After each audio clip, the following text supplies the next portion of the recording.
vamos con cosas que tienen que ver, o sea, el eje van a ser dos cosas. Herramientas vinculadas con la innovación y la creatividad, pero aplicadas a dinámicas dentro de la organización, que pueden ser extrapoladas a cualquier tipo de organizaciones o inclusive hasta llevadas al extremo del proyecto individual. También pueden, digamos, van a ser aplicadas, de hecho, a la gestión de los trabajos o del trabajo práctico que está elaborando Barbie y con el que pronto vamos a tener novedades. O sea, esos van a ser los dos ejes temáticos de este segundo tramo de la materia, que para ir clarito sobre el cronograma, tenemos la clase de hoy y después tenemos 4 clases más antes perdón, el 18 es el examen, así que tenemos 5 clases más antes del examen que va a ser el 18, el segundo parcial el 18 y el 25 el recuperatorio para aquellos que tengan que recuperar. Bien, entonces la idea va a ser que en este segundo tramo nos basemos más en la experimentación, en la aplicación. En la primer tramo vimos más los conceptos fundamentales de lo que es innovación, de lo que es creatividad, algunas técnicas para estimular o incentivar la creatividad. Ahora me gustaría más que nos centremos en la cuestión de la innovación y en procesos que se desarrollan normalmente o corrientemente en diferentes tipos de organizaciones para hacer frente a problemáticas, ¿sí? La idea es que se vayan con un set de herramientas que les permitan, ante la aparición de una problemática o buscando forzar, entre comillas, ¿no? Ir a la búsqueda de soluciones innovadoras o creativas, que puedan aplicar este tipo de técnicas. Y en paralelo a todo eso, ir desarrollando un trabajo práctico grupal con diferentes puntos de entrega y que va a culminar. ¿Puedo spoilear, Barbie, o no? ¿O crees que no? Estaba muteada, sí, así se preparan. Bueno, va a concluir con una exposición de parte de ustedes, grupal, obviamente, en forma virtual, ¿no? Obviamente, todavía no está, o por lo menos no hay nada que indique que vamos a tener presencialidad, en esta materia por lo menos particularmente. Así que concluiría con la presentación del trabajo, el pitch del trabajo, una presentación de 10/15 minutos. ¿Cuántos grupos son, Barbie, hasta ahora? Y no, es que en realidad todavía no sé los grupos. Habría que ver de cuántas personas tienen que ser. Bien, bien, bien. Y Pensé que ya ahí teníamos eso. no los definimos porque están haciendo equipos por ahora de 2 personas para los trabajos prácticos, pero Bueno, estaría bueno hacer un par más, 4 por lo menos. somos 31, así que me parece que está justo el número para que sean 5 equipos de 5 y uno de 6. Perfecto, entonces. Uh-huh. Eso ya váyanlo pensando y váyanle entregando a Barbie, envíenle los nombres de los equipos y los integrantes. 5 de 5 y 1 de 6. No nos vayamos de esa porque no quisiéramos tener más de 6 grupos. 6 grupos para una exposición de entre 10 y 15 minutos se puede manejar en una sola sesión. Ya más, no podemos desdoblar la clase por una cuestión también de calendario y de estar apretados con el examen. Así que en eso sí, en este caso vamos a ser medio estrictos de que no haya variaciones en la cantidad de los integrantes. Así que ya eso les pido que vayan definiéndolo y que para el jueves que viene ya estén los grupos conformados, porque seguramente la primer revisión del trabajo va a ser acá nomás. Sí. Profe, los Sí. grupos te voy a decir lo mismo que Santiago. Los grupos los mandamos a un foro o a un lugar, porque nosotros somos 6, por eso. Por Nos mail, queremos sí. reservar el lugar de 6, digamos. Dale, por mail. Bueno, ahí te lo mando, Barbie. Dale. Chau. Chao. Se va a morir. Me salió como decir chau, porque me muteaban Por a seguir la llamada, por clase. teléfono. Buen fin de semana. Bancamos. Bueno, Viene el fin de largo, ya no se puede más. Ya no. ya está. Hoy va a ser una clase Hacemos lo que breve. podemos. no se preocupen. Bueno, entonces, planteado esto, las dos temáticas, o mejor dicho, los dos ejes conceptuales van a tener que ver con herramientas y trabajo práctico. ¿Bien? ¿Alguna duda sobre esto? ¿No? Bien. Martín, Sí. en caso de no conseguimos grupo, ¿puedes armar un foro ahí como para poner y nos acomodamos? Algo así. ¿Cómo no conseguimos grupo? Digamos, yo por ejemplo acá no conozco a ninguno, por eso para comunicarme con los que no conozco, para Bueno, armar un grupo. sí, ¿cómo no?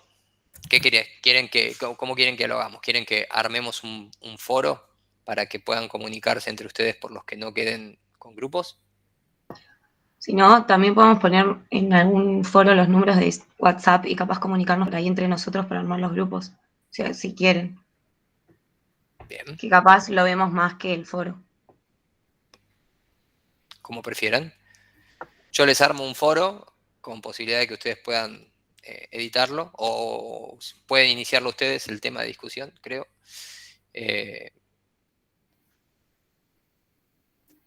Los dejo libre albedrío. Bien, bueno, vamos a comenzar con el tema de hoy, que es Design Thinking. ¿Alguno escuchó hablar de la técnica de Design Thinking o el proceso de Design Thinking en una organización? ¿Nadie?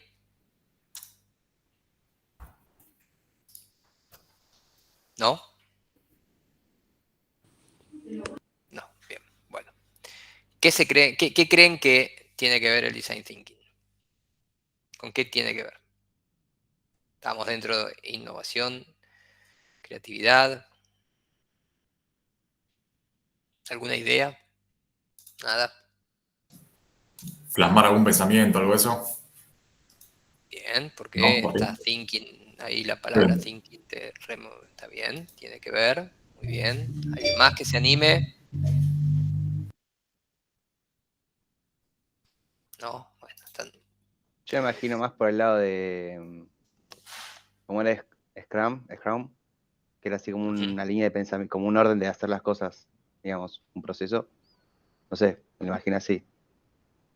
Proceso me gusta, tiene que ver, de hecho creo que lo dije, proceso. No está para nada relacionado con Scrum. Scrum tiene que ver con otro tipo de dinámicas, ¿sí? Que está más emparentado con las metodologías ágiles. Si bien el Design Thinking es un proceso que aparece o que es compatible con el desarrollo de procesos ágiles, pero en este caso no está directamente vinculado. ¿Bien?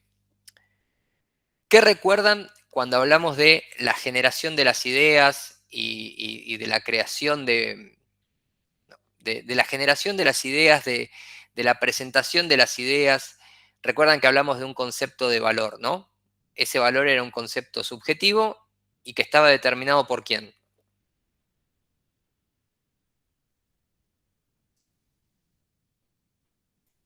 Chicos, son temas del ¿Por primer el parcial, usuario? por Por el favor. usuario. Bien, por el usuario. Participación, vamos, despiérdense. Por el usuario. Bien, el valor lo determinaba el usuario. Entonces, cuando creábamos una solución, una propuesta, una idea, en la cual el usuario era el que percibía y finalizaba determinando el concepto de valor. ¿En qué lugar poníamos al usuario dentro de esa propuesta? Ya hablamos de este término, ¿no? De cuando poníamos al usuario en un determinado lugar, que decíamos que esas soluciones eran.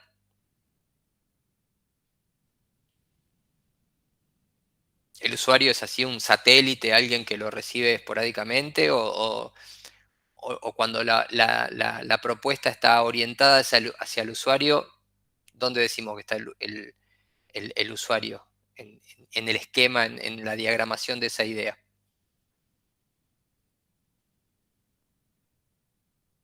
Chicos, por favor, participen. ¿No?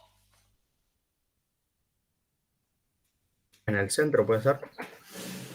Vamos, despiértense en el centro, vamos. Si ponemos al usuario reconociendo el valor de una propuesta, quiere decir que la propuesta la estamos haciendo centrándonos en el usuario, por lo tanto, el usuario en el centro. Cuando el usuario lo ponemos en el centro, estamos teniendo o estamos estructurando, articulando toda nuestra oferta de valor, nuestra propuesta de valor en torno a él. Por lo tanto, va a ser él quien va a terminar validando, si se quiere, la entrega o el incremento de valor que estamos proponiendo a través de nuestra propuesta, valga la redundancia. Pero, a su vez, no es simplemente una cuestión de que el usuario valida y lo que el usuario valida lo consideramos aceptado y con eso nos alcanza para ir para adelante. Además de eso, buscamos que haya un cierto balance y una cuestión o un reconocimiento de otros elementos que van a su vez servir también como validadores de esta idea, de esta propuesta, que tienen que ver con cuestiones por ahí más objetivas, como por ejemplo una cuestión de factibilidad, factibilidad desde muchos aspectos, factibilidad tecnológica, y por tecnología no me refiero a la aplicación de un determinado aspecto tecnológico más relacionado con la modernidad o con lo digital. Tecnología es cualquier medio o herramienta que nos permita materializar una idea o una propuesta. Después, como siempre, ¿no? Escala y diferentes niveles de aparición de esa tecnología, de esa materialización. Pero tiene que haber una factibilidad que tiene que ser tecnológica. ¿Qué otro tipo de factibilidades se les ocurre que habría que evaluar respecto de una propuesta? Para entender si lo que estamos proponiendo es factible. Dijimos tecnológico. ¿Qué más se les ocurre? Que sea algo racional. ¿A qué te referís con racional, Lucas? Que no sea irracional, que se pueda plasmar, que se pueda poner en marcha. Está bien, eso es el concepto de factible. Ah, Factible bueno. desde el punto de vista tecnológico está. Ahora, factible desde qué otros puntos de vista también podemos plantearlo. Cuando ustedes ¿Financiero? piensen cuando toman una decisión. Dicen, ¿esto lo puedo hacer basado en qué? Económico. Económico, bien. Ahí hay una racionalidad económica, bien. En los ¿Qué recursos que más? tenés. En los recursos, bueno, que pueden ser recursos financieros, físicos, ¿no? Recursos humanos, ¿sí? Bueno, ahí está el concepto de factibilidad, que yo lo pueda llevar adelante. Tiene que aportar internamente un valor, tiene que estar alineado con qué de la empresa, de la organización que lo está promoviendo. Con sus objetivos, su misión, su visión. Eso. Bien, con su estrategia. Voy a mutear a Lucas y quiero que hable otro, porque ya a Lucas lo escuché mucho, ¿sí? No, gracias, Lucas, en serio. Pero necesito que participen. Tiene que estar alineado con su visión, con sus objetivos estratégicos, ¿sí? Entonces, ya ahí encontramos otros elementos aparte de la validación del cliente. Dijimos factibilidad, ¿sí? Desde diferentes enfoques o aspectos. Hablamos de alineación con los objetivos de la compañía, con los valores de la compañía, y le podemos agregar también sustentabilidad, sostenibilidad en el tiempo. Bueno, esos son todos los componentes que perdón, que está sonando esto. Esos son todos los componentes que uno espera o desea o trata de buscar que aparezcan al momento de que se produce la salida de una propuesta, de una idea, sea cual sea el método que buscamos implementar, o sea, el método que buscamos aplicar. En este caso ahora vamos a ver cómo el design thinking, como propuesta, como método de generación de ideas, está específicamente orientado a que las salidas que produce contemplen la aparición de estos elementos. ¿Bien? Bueno, vamos por acá.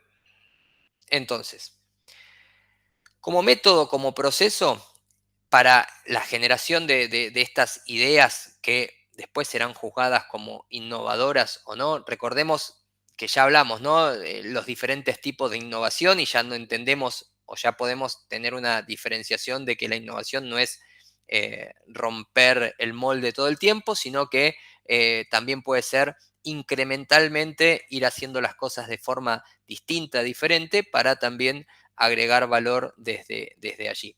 Entonces, fíjense que por un lado tenemos que el cliente en el medio es lo que lo que estábamos tratando de definir en conjunto al principio, el cliente en el medio. ¿Por qué? Porque buscamos entender qué es lo que le pasa al cliente y por otro lado, a partir de ese entendimiento y siempre satelitando, orbitando alrededor del planeta cliente, vamos a diseñar y a generar nuestra propuesta. ¿Bien? Si yo digo entender, ¿qué actividades, qué procesos, qué capacidades se les ocurre que tiene que tener alguien para entender la necesidad de un cliente? Tiene como que saber del tema del que va a satisfacer ese producto. Tiene O que sea, como, saber del tema con el que va a satisfacer ese producto. Sí, pero eso es ya cuando tenés una idea de cómo lo vas, ahí ya estás en el cómo, que es como una instancia más avanzada. Si te paro antes todavía, si viene alguien y te cuenta una problemática, o sea, para vos entender, ¿qué capacidad tenés que tener para poder lograr ese entendimiento? Ponerse en su lugar. Y eso, ¿cómo lo podríamos llamar en un concepto más vinculado tal vez con la psicología? Algo que está en una Empatía. palabrita como... Sí, Empatía. bien, bien ahí, bien. Tenemos que empatizar para entender la necesidad del cliente, tenemos que empatizar, o sea, ponernos en el lugar, tratar de estar en sus zapatos, tratar de vivenciar la problemática que tiene, ¿sí? Y esto es algo central en este proceso particular de Design Thinking. Les iba a decir algo y se me fue de la cabeza. Bueno, y a partir de ahí se comienzan a desarrollar, y ahora vamos a ver todo el desarrollo del proceso, se empiezan a desarrollar una serie de actividades, de etapas que van a finalizar en el diseño y en la entrega de esa propuesta. ¿Bien? Y el otro concepto que también desarrollamos recién entre todos es que esa propuesta, eso que termina saliendo, esa salida... Perdón, ya me acordé, antes de que se me vuelva a ir. Cuando nosotros buscamos entender la necesidad del cliente, estamos trazando una diferencia que es clave para la generación de una propuesta que realmente esté alineada y agregue valor al cliente. Estamos haciendo una diferenciación entre entender una necesidad y entender un requerimiento. ¿Quién se anima a plantear la diferencia que hay entre necesidad y requerimiento, entre entender una necesidad y entender un requerimiento, que suelen plantearse como sinónimos, pero yo les doy la ayuda de decirles que no son?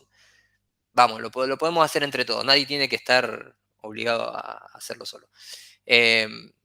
¿Cuál es la diferencia entre necesidad y requerimiento? ¿Quién se anima?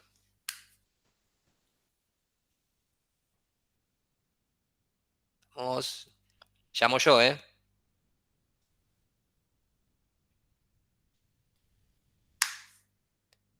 Agustina, y la van a ayudar entre todos. Agustina, ¿qué se te ocurre que es un requerimiento?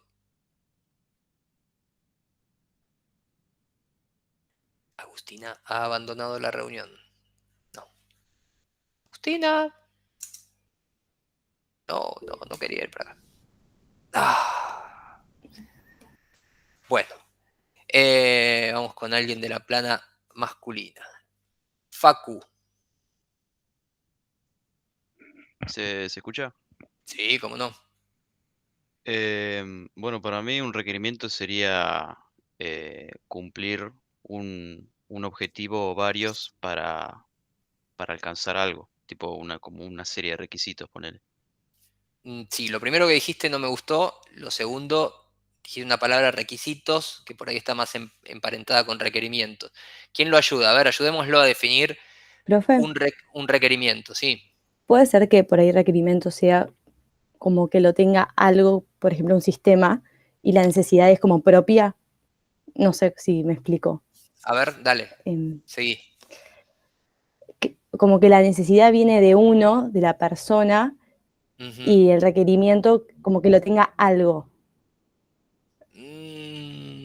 No, Ahí. no, no, no, Profe, no, no lo veo tan ¿no? claro ahí. A ver, puede ser que la necesidad sea como, no sé, como que eso que necesitas o que buscas satisfacer y el requerimiento como pautas o condiciones que ayudarían a satisfacer. O sea, que dale, como, vas bien orientada, dale. como no sé cómo decirlo, pautas no, como cosas claves que necesitas para que tenga el producto que te van a dar para poder satisfacer esa necesidad. Bien, y esas cosas claves, ¿cómo las podríamos Mecanismos. nombrar? Sí, podría ser, el mecanismo podría ser una expresión de esas cosas clave, pero tratemos de cambiar cosas por otra palabra, que también empieza con C. Ya estoy a nivel, pasa palabra, no sé. Empieza con C y termina con S. Si quiere, un día podemos hacer el ahorcado. Condiciones. No. Las Características. características o atributos. Ahí está, características o atributos. El requerimiento está más emparentado, ¿no creen que el requerimiento está más emparentado con esas cosas necesarias para que algo cumpla con ciertos requisitos que el cliente en este caso, miro para allá porque tengo el monitor con ustedes por allá, que el cliente nos pide? Ahora, lo que el cliente nos dice, que digamos un requisito podría expresarse de esta forma. Quiero que en esta pantalla pueda apretar este botón y que represente el filtro que me permita seleccionar los clientes, ¿sí? Eso podría ser el requisito, el filtro que genere una determinada acción.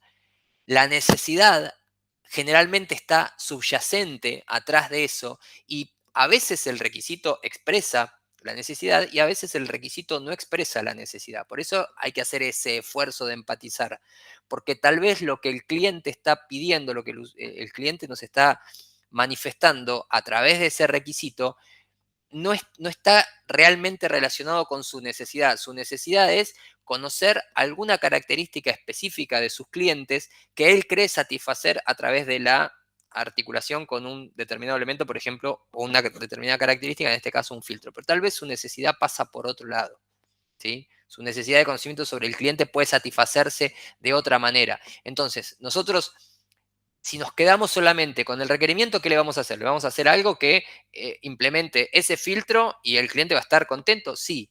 Ahora, ¿le agregamos valor? No. Simplemente le dimos lo que él manifestó. Si nosotros hacemos el esfuerzo de tratar de entender esa necesidad y le hacemos preguntas, ¿recuerdan los que cursaron sistemas de información que teníamos diferentes formas de hacernos de la información del cliente? Cuestionarios, preguntas, observación, etcétera. Bueno, esas son todas técnicas también que nos sirven para relevar e indagar y hacernos una idea de qué es lo que el cliente realmente está necesitando, más allá de lo que el cliente nos está requiriendo. Entonces, si logramos hacer esa diferenciación y encontramos que hay una diferencia, ¿qué se les ocurre que podemos hacer si encontramos que la necesidad es diferente a lo que nos está planteando a través del requerimiento?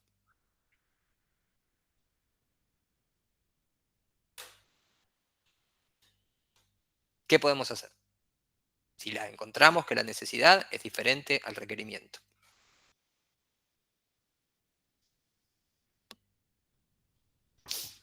Puede ser Imagínense lo siguiente. Sí, sí, como adelante. ayudarlo a entender bien cuál sería su necesidad, porque lo que él realmente sería lo que quiere, lo que te está diciendo en los requerimientos. Sí, pero el cliente generalmente, Barbie puede aseverar esto, el cliente generalmente cree que lo que él nos está diciendo que requiere es lo que necesita y suele, lo esquematizo de esta forma, suele como centrarse en eso, ¿no, Barbie? Doy un ejemplo menos tech, quizás, que a mí me pasa un montón, que el cliente viene y te dice, quiero que me hagas 30 posteos en Instagram. Y vos le decís, ¿pero por qué? O sea, ¿qué? ¿Por qué Instagram, no? Capaz esta persona, no sé, hablo de mi época de freelance, ¿no? Esta persona capaz vende alfombras, por decirles algo que no va en Instagram. O sea, sabemos que no va. No, porque bueno, no sé, mi sobrino me dijo que tengo que estar ahí y ya, ¿no? Como que la realidad es que esa persona lo que quiere es que su negocio tenga, o sea, hacer una campaña de branding, digamos, que tenga conocimiento, que la gente lo recuerde, que lo conozca. Eso se puede hacer por un montón de canales. Entonces yo me puedo quedar y decirle, sí, toma, te doy los 30 posteos de Instagram y ahí queda. O, en mi caso, yo por lo general, cuando me doy cuenta que la necesidad va por otro lado y no por el requerimiento que me están haciendo, trato de ir con datos certeros para contrastar y decir, bueno, mira, es mejor que vayamos por este lado, no porque lo opino yo, sino por toda esta información que respalda lo que te estoy diciendo. Pero por lo general es eso, ¿no? Siempre el cliente va a suponer que sabe más que nosotros y está bueno pararnos del lado de especialistas y decir, bueno, sí, lo tomo, pero fíjate que está esta necesidad que quizás se puede cubrir de otra manera. Así que decime vos, Tincho. Excelente, no, exacto. Y a través de eso de ese ejemplo que está planteando Barbie, lo que nosotros le estamos dando al cliente es una alternativa. Imagínense que el cliente dice, bueno, yo necesito 30 posteos en Instagram, yo quiero 30 posteos en Instagram, y le está tirando la oferta o la necesidad, perdón, le está tirando ese requerimiento a dos estudios diferentes. El estudio que le da los 30 posteos le está dando exactamente lo que el cliente en principio quiere. El estudio que hace un análisis de la necesidad subyacente atrás de eso y le puede demostrar y le puede ofrecer una propuesta de valor diferente, ¿sí? En donde termina incrementando el valor porque le explica con datos, con la postura de especialista que mencionaba Bar, que lo que él realmente está necesitando es otro canal de comunicación porque que se adecue más a la realidad de su negocio. No digo que el cliente termine eligiendo esa propuesta, pero sí le está entregando una propuesta de valor diferente, una propuesta de valor que está más adecuada o alineada con sus necesidades y que más allá de la decisión del cliente, que no siempre es una decisión racional, podríamos decir que de aplicarse, de implementarse, estaría más cerca de generar los resultados deseados que simplemente de cumplir con los requerimientos, ¿sí? Eso es buscar entender la necesidad que hay detrás de un requerimiento. A veces vamos a encontrar que hay un alineamiento y que está bárbaro y que lo que tenemos que desarrollar es lo que el cliente nos está manifestando. Cuanto más el cliente tiene, cuanto mayor conocimiento tiene sobre su negocio, cuanto más procesos, cuanto más arraigada hay una cultura o un alineamiento entre la visión, la cultura, la materialización de las operaciones de la organización, es probable que haya una correlación entre requerimiento y necesidad. Pero nosotros como especialistas, nosotros como analistas de soluciones, tenemos que hacer el esfuerzo por tratar de entender si eso está realmente, existe ese alineamiento o no. Bien, entonces, volviendo, tenemos ese concepto de el cliente en el centro, nosotros buscando el entendimiento de esa necesidad para la solución que diseñemos esté alineada con ella y que agregue el valor que pretendemos. Y por otro lado, que exista ese balance entre estos tres componentes, ¿no? Las necesidades de las personas, que sea tecnológicamente factible, vamos a decir que sea factible por todos los enfoques que vimos anteriormente, lo financiero, los recursos, lo tecnológico también, y que resulte viable para el negocio. Viable quiere decir que esté alineado con los objetivos estratégicos de la compañía. Bien, hasta acá, ¿alguna duda?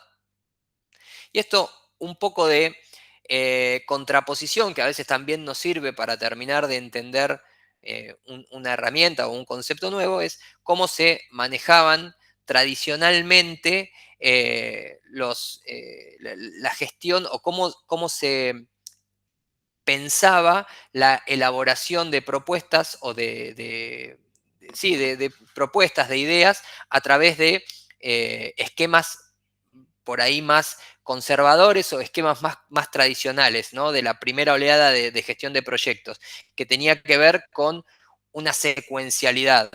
Esto ya lo vimos también en sistemas de información, cuando veíamos cómo los proyectos estaban estructurados de una manera en la que una etapa no se terminaba hasta que, no se iniciaba, perdón, hasta que no se terminaba completamente la inmediata anterior, y eso nos llevaba a que toda la definición y todo el conocimiento se pretendía tener al inicio, y entonces de esa forma ya nos orientábamos al cómo, a la forma en la que se iba a materializar esa solución.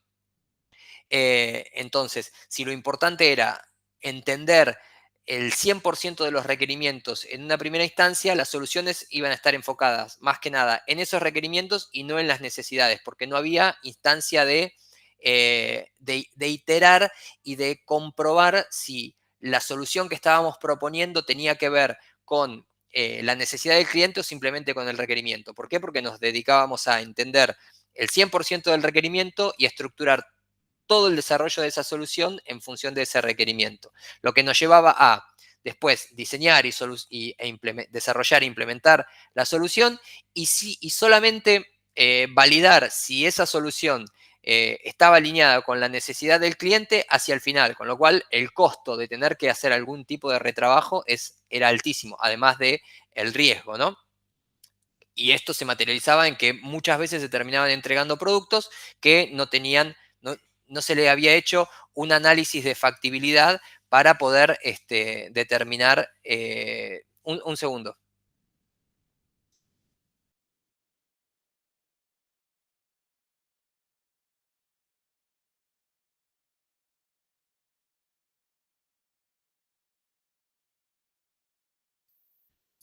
Disculpan. Entonces, muchas de esas veces se terminaban entregando productos que no se había hecho un análisis de esa factibilidad, por lo tanto, no tenían un mercado que los consumiese. Bien, entonces, este proceso de design thinking lo que viene es a superar esas limitaciones con una serie de técnicas y un proceso muy definido que sirven, entendámoslo, que sirven como un marco de trabajo, ¿ok? Un marco de trabajo que te orienta en esto, de nuevo, no son reglas estrictas que te encajonan y que no te permiten ir más allá de eso, ¿bien? Pero a grandes rasgos fue lo que estuvimos definiendo antes, por eso me centré en que por lo menos pudiéramos identificar los conceptos clave, y ahora vamos a desarrollar, aunque sea a un alto nivel. Después hay un montón de sitios, después les podemos pasar links y páginas que desarrollan este sistema de trabajo, porque está muy popularizado y es como que todo el tiempo se está actualizando también. Entonces, básicamente tiene como dos grandes fases, ¿no? Una fase de entendimiento del problema y una fase del diseño de la solución, pero con una dinámica similar que se repite en las dos instancias. Una instancia inicial, cuando empezamos a acercarnos al entendimiento de ese problema divergente, ¿sí? O sea, divergente es que tiene un espectro un espectro que se amplía, y convergente es cuando vamos, más que ampliando, vamos tratando de cerrar caminos hacia una única o hacia un único grupo de soluciones, ¿sí? Y eso, si ven el gráfico, es como un mismo flujo que se repite dos veces, en el entendimiento y en el diseño de la solución. Entonces, el primer flujo divergente tiene que ver con el descubrimiento, tiene que ver con estar poniéndonos en contacto con el conocimiento de la necesidad del cliente, y en ese sentido vamos a tratar de no imponernos demasiados límites para poder generar la mayor cantidad de ideas posibles en esta primera instancia, ¿no? Cuando nos acerquemos a la idea, al entendimiento del cliente, vamos a aplicar vamos a aplicar una dinámica divergente para poder generar, entender, la amplitud mayor de ideas y de variedad de alternativas que nos permitan acercarnos al entendimiento de ese problema, sin limitarnos.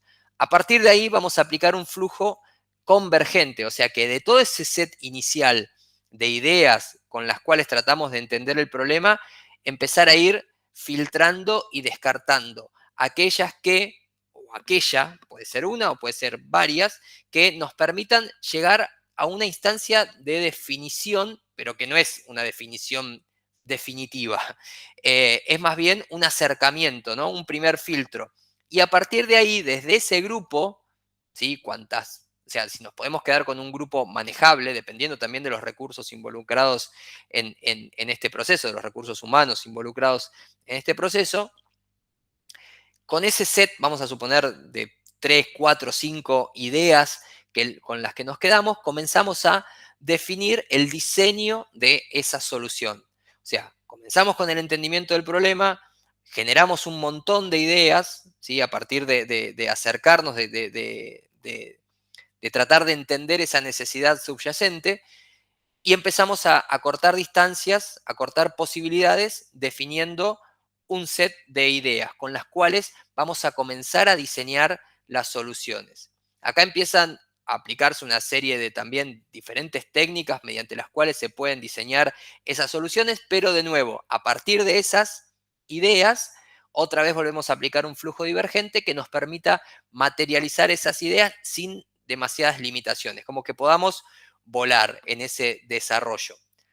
No obstante, no vamos a estar volando haciendo ciencia ficción porque ya de por sí aplicamos previamente un filtro, o sea que si esos pasos previos los hicimos bien, podemos estar relativamente tranquilos que hay un alineamiento con el objetivo inicial, que era el entendimiento de ese problema, que está alineado a su vez con el entendimiento de una necesidad concreta, de una problemática concreta de ese cliente. Entonces, las soluciones que diseñemos, por más que abramos el abanico y no nos pongamos limitaciones, van a tener un alineamiento con la idea y la necesidad original. Y a partir de que materializamos o exponemos el diseño de esas soluciones, volvemos a aplicar otra vez una técnica convergente para cerrar en aquellas, para aplicar un nuevo filtro y cerrar en aquellas que consideramos que cumplen con estos requisitos, que son los mismos que veíamos en el gráfico anterior. O sea, que sea algo viable con la estrategia de negocio, deseable, o sea, que esté alineado con la necesidad del cliente y que sea factible desde las diferentes dimensiones que hicimos. Esto, a grandes rasgos, es el proceso de design thinking, ¿no? Desde el entendimiento de un problema hasta la entrega de una solución, pasando por dos ciclos divergentes y convergentes que lo que nos permiten es, en los ciclos divergentes, ampliarnos en todas las ideas que podemos llegar a generar y después aplicando un filtro que los que nos permitan es ir haciendo una selección, un filtrado, una selección de cuáles son esas ideas que mejor se alinean y mejor representan el problema, el entendimiento del problema del cliente, y en el segundo tramo, cuáles de esas ideas, otra vez materializándolas en distintos tipos de soluciones, son las que se alinean mejor con el entendimiento del problema y con el tipo de solución que buscamos entregar, ¿no? Que cumpla con estos requisitos de viable, deseable y factible. ¿Bien? ¿Entendido? ¿Dudas? Ahora vamos a desarrollar un poquito más el proceso que hay en paralelo con esto, ¿no? A la par de que esto está sucediendo, hay distintas etapas que por ahí nos van a ayudar a terminar de comprender mejor esto. Fíjense que estos gráficos, este modelo es exactamente lo mismo que esto. ¿Bien? Y este garabato que está acá, lo que trata es de que veamos que de un grupo sin reglas, grande, amplio de ideas iniciales, se va haciendo un filtrado para terminar en tal vez una o dos, en muy poquitas manejables ideas mediante las cuales materialicemos la entrega de nuestra propuesta de valor. Entonces, en esa primera etapa que tiene que ver con el entendimiento y con el conocimiento de la necesidad del cliente, es donde tenemos que desarrollar la empatía, entender las necesidades, entender el contexto, entender dónde está surgiendo esa necesidad, eso que nos traslada el cliente, ¿bien? A través de también, sin ponernos reglas, sin ponernos ningún tipo de limitación, para poder generar la mayor cantidad de ideas precisamente en esta etapa. Y después vamos a empezar a filtrar todo eso que generamos inicialmente para comenzar a seleccionar aquellas que consideremos que aportan valor y que están el aporte de valor alineado con ese entendimiento y esa necesidad del cliente. Entonces, en esta etapa estamos en la definición. Posteriormente, vamos a pasar desde ese grupo de ideas seleccionadas a generar muchas opciones, ¿sí? De nuevo, sin ponernos filtros. Entonces estamos en una etapa de ideación donde vamos a empezar a materializar, a tangibilizar esas ideas. Y finalmente, de aquellas que empecemos a generar y que volvamos a seleccionar, son las que vamos a aplicar otro filtro para terminar definiendo cuáles son aquellas que vamos a prototipar, o sea que vamos a materializar, ¿sí? Para terminar generando el resultado final o la salida final de este proceso. Y finalmente, de todo ese proceso que hagamos, lo que tiene que surgir es 1, 2, 3, va a ser un número muy reducido de aquellas que vamos a poner a consideración del cliente. Siempre, o sea, por lo menos una, y es lógico que termine siendo 1 o 2 ideas, 2 alternativas las que se le plantean al cliente, aunque realmente no hay reglas respecto del número de propuestas que se pueden hacer. Pero esto es un proceso que, a pesar de plantearse así de una manera media simplista, en sí el proceso es un proceso costoso y complejo por las idas y vueltas que implica. Después, en cómo gestionar estas etapas, hay miles de técnicas que se pueden aplicar, desde mapas de empatía, mapas de journey maps que se les dicen, que explican cómo el usuario interactúa, dependiendo mucho de la problemática que estemos hablando. Hay muchas técnicas que se pueden aplicar a cada una de estas etapas. Pero a mí lo que me interesa es que por lo menos a nivel macro se queden de cómo es el esqueleto de este proceso. Y finalmente, creo que teníamos algo más. Bueno, no, acá es lo mismo que les dije antes, es lo que ya está desarrollado en las etapas anteriores, ¿no? Lo que tiene que ver con las actividades o los conceptos que se incluyen en cada una de estas etapas o procesos. Esto es Design Thinking.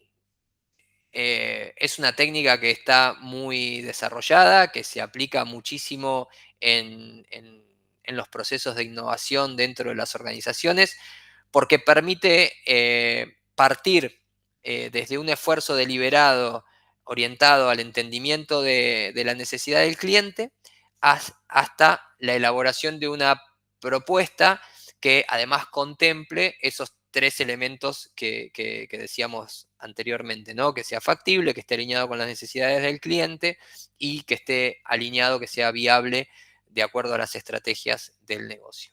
Bien, ¿dudas? ¿Consultas? ¿Inquietudes? ¿Quejas? No. Imagino que ya todos quieren iniciar su fin de semana largo. ¿Nada? Bueno. Bueno, nada. Yo subo esta clase en breve, antes de que surja de que arranque el fin de semana largo.